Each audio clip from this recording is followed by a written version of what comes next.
Tünügenki leksiya ve muhakemenin devamı boyunca bir yani gep kılışka zürriyet doğuldu da vatanda. Şimdi ama tünügen ahır nemi dedik. Aldığımızda nemi hareketler 101'di bunun dikkat kılaylı dedik. Bugünkü isladın Eysak 2023 yıl 8. ayının 31. gün heptiki Perşembe vatandaş yukarıda körüp ötüğü ana çöçek içinin çöçek çıktı. Lekin ben başta ettim teklif vakit noktası kıram. Biri Angliya Taşkı İşler Ministerliğinin Ministeri James Kelly verili. Beijing'de ziyarette. Şu ziyarette ilan kılındı 8. ayının 30. günü. Angliya Tüven Palata özden Taşkı Münasebetler Komiteti dokulat düzüp Tayvan doğrusu mahsus toxtulup Tayvan müstakil devlet.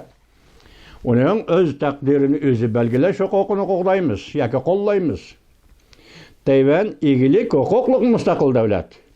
Yani o Junhua Mingo dep atılmış şu cümle bir mücmel olup kaptı keyin takbutta orada kanda gep çıkıyor.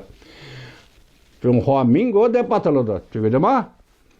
Endi bu vakit James Kelly Angliya Taşkı İşler Ministerinin Beijing ziyaret. Endi bu vakit 8. ayının 30. günü del şu vakitte Aksaray Prezident Joe Biden Amerika Koşmuş Ştatları'da nemi dedi? Tayvan'ga meblağ harbi işler bu için meblağ seliş kararı imza koydu. Bu demek onun mezmunu, konkret mezmunu yok orada körüp olduk. Endi bu meblağ seliş kararı müstakil devlet, ilgilik hukukluk devletlerine verildiğin karar çatak manama yedi. Şunak vatandaş, ikisini seliştirip göreyle endi. Tayvan'ga ilgilik hukukluk müstakil devlet dep muamele kılış şeklinde. Bu resmi itiraf kılış emas cuma vatandaşla hata düşünüyorum. Şeklinde Tayvan'ga harbiy işler boyunca meblağ seliş. Amerika Koşmuş Ştatları Prezidenti Joe Biden tünce katem tasdik saldı. 80 milyon dolar. 8. ayının 30. günü Angliya Büyük Britanya Parlamento Tüven Palata Taşkı Münasebetler Komiteti Tayvan doğrusunu toxtulup Tayvan ilgilik hukukluk müstakil devlet dedi vatandaş. Tügüdü ma? İştamam. Cunanhay kaysa halette? Cunanhay nimi oylavatıdı? Cunanhay birbiriga rehberler birbiriga taptane kılışı mümkün mü? Muşu tüpeyle birbirinin oturusu ziddiyet ve alatopalan kötürülüşü mümkün mü? Ben oylayayım ki mümkün emas. Çünkü emdi bu tügüdü. Alatopalan kötürüp işki ziddiyet peyda kılıp Cunanhay birisi karıştırıp ikincisi karıştırıp qaysi birisi mağlup bulup, qaysi birisi g'alba qilib, bunu tüzütey deysimi o emde Angliya parlamentinin kararı bilen Tüven Palata'nın Amerika Koşmuş Ştatları Prezident Joe Biden'nin Tayvan'ga harbiy işler bu için meblağ seliş kararı imza koyganlığını adı Cunanhay özgertenmeydi o vatandaşı. Çünkü Jena Raymundo tünügüllaten Beijing'den qaytıp geldi. Soda Sanaat Ministeri Amerika Koşmuş Ştatlarının azı torbiti qarsam umumizü körüp çıkmadı ne bu tuzi. Bu tuzi. Xitay şundaq depti, Jungo'ga meblağ selişke bulamdı, bulmamdı, bulmaydı degen köz qaraş kelgendek turdu. Ben bunu umum yani körüp boğandaki sizlerge bir narsa bakay vatandaş. İş şundaq. Anda yana bir töpülep kelgen, muş işlavlen töpülep kelgen bir vaziyet. Anda bu intayin nazuk vaziyet vatandaş. Qandaqdan?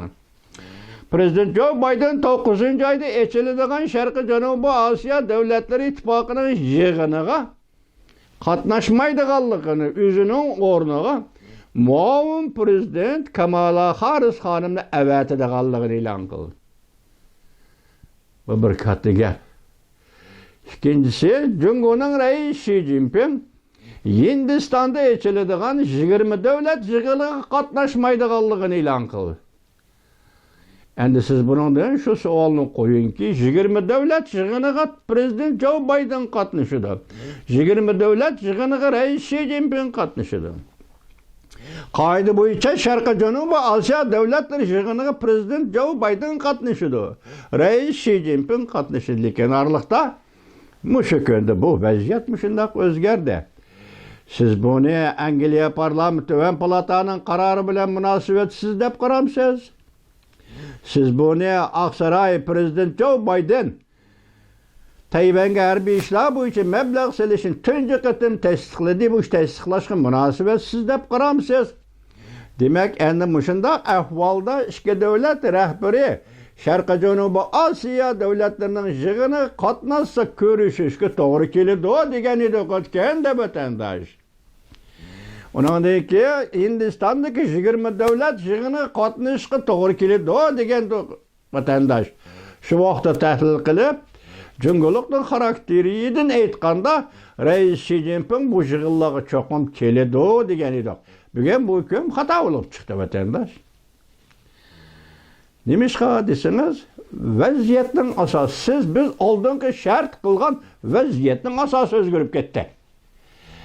Shunama kim o'ylagan Prezident Joe Biden'dan yuqorqidagi qara, ya'ni Tayvanga harbiy ishlar bo'yicha mablag' selish degan shu qarorni tasdiqlaydiganligini kim o'ylagan vatandosh? Kim o'ylagan vatandosh? Angliya parlamenti Töven Palata Tayvan to'g'ris qaror e'lon qilib, Tayvan egilik, huquqliq, mustaqil davlat. Biz Tayvanning o'z taqdirini o'z belgilash huquqini qo'llaymiz deyishni kim o'ylagan vatandosh? Demak, bu asoslar o'tirib chiqdi. Bu asoslar amaliyotda Reis Xi Jinping'ning 20 davlat yig'ini qatnashmaydiganligini belgilab qo'ydi.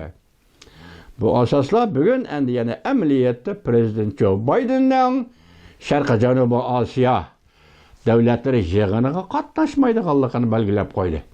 Vaziyati intayin nozik davrga kirdi. Savdo sanoat ministri Jenny Raimondo Amerika savdogarlari Jungo'ga mablag' selish to'g'ri deb qaramaydi degan xulosani chiqargan bo'lsa, demak Amerika Jungo munosabati, Amerika Jungo munosabati, Jungo Angliya munosabati nazok bir davrga kirib keldi.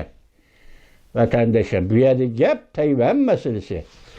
Gavdilik o'tirish Tayvan masalasi ham nazok bir siziqning leviga kelib dashladi.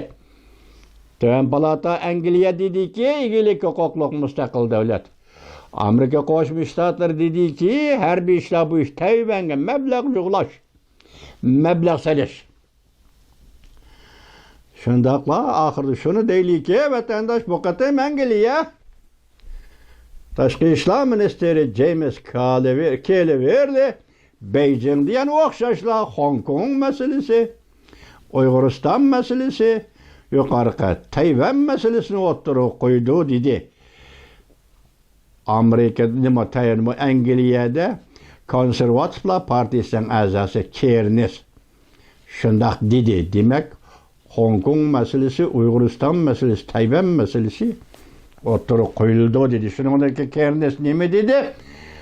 Endi shundaq bo'ladigan bo'lsa, masalan, Angliyaning endi Tinch okeani rayoniga erishi, siyosiy jihati erishi mubodo g'alaba qiladigan bo'lsa, amaliyotda g'alaba qilib bo'ldi-ku vatandosh. G'alaba qiladigan bo'lsa, u chaqda qadamni texmi moslashtirib, Jungo'ga taqobil turish pozitsiyamiz belgilangan bo'ladi va bu pozitsiya o'tirg'i chiqqan bo'ladi deydi vatandosh. Yadingizmi? Vaziyat qanday bo'ldi? Tuniga chechakdan chechak chiqadi deb tunigilli deganida vatandosh. Ashini sizga so'zlab bo'lib qarasam to'rbetda mush xabarlar kelib bo'pti allaqachon. Vatandoshim, endi bu vaqtda biz mana Jungnanxayni to'g'ri tahlil qildikmi qanday? O'zinglar ko'rib beqinglar. Endi ular bir-biriga taptanima qilolmaydi. Bir-birilar ziddiyatlashib, bir-birini ranjitmaydi. Chunki ularning nazaridan o'rtaq qoldi deydigan bir ko'z qarash tugidi. Tayvan tugidi, Jungnanxayning 70 yillik arzusi tugidi. Endilikda Jiang Fengshiko nima deydi? Endi Angliya Töven Palataning qarori bo'yicha aytganda Jungo Kompartiyasi Tayvan isyon ko'targan bir o'lka sifatida hujum qilolmaydi, urush boshlayolmaydi dedi. Angliya bunu dedi hazır İngilizce'de. Angliya bunu dedi hazır Tayvan'ın müstakil igilik hukukluk devlet dep qaradı. Agar Cumhur Partiyası Tayvan'a hücum qiladigan bo'lsa, bir davlatning ikinci bir davlat tajovuz qilganligi bo'ladi deydi. Bugun Jiang Hongshiko to'g'ri betida shundoq deydi vatandosh. Dünya degan mana shundoq ekan vatandoshi. Xudo xolisa adillikka Alloh hammanglarni ömrünglarni basir sog' salomat qilsin, tininglarni adillikka Xudo bursa juma ulug' juma kuni deyli. Nima cho'chak. Ming bir kechining yana qandoq davomini biz siyosat sohasidagi ming bir kecha deyli vatandosh. Siyosat sohasidagi ming bir kecha vaqtiyatini aytganda hozir Xitoyning hukmronlik Uyg'uristonga 70 yil bo'lib ketdi. Endi bir qisqartib biz ming bir kecha deyli. Bu ming bir kecha boshlandi. Cho'chak ichidan cho'chak, cho'chak ichidan cho'chak chiqishga boshladi vatandoshlar. Alqishlaymiz. Qo'llaymiz Angliya parlamenti tuvan palata a'zolari. Ag'almaladek ish qildinglarmi? Yani şunun yarışı Amerika Qo'shma Shtatlarining prezident Joe Biden qo'llaymiz sizni. Ag'albaldek ish qildingizmi? Tayvanga harbiy ishlar bo'yicha mablag' selashga rongizni deydi, pul to'plash degan bu qarorga imzo qo'ydingiz prezident Joe Biden. Buni muxbirlar va jamoat, muxbirlar va matbuotlar egilik, huquqliq, mustaqil davlatga beradigan yordam tunji qatam Tayvanga berish bugun Amerika tasdiqlandi. Qo'llaymiz prezident Joe Biden. Siyosatingizni qo'llaymiz.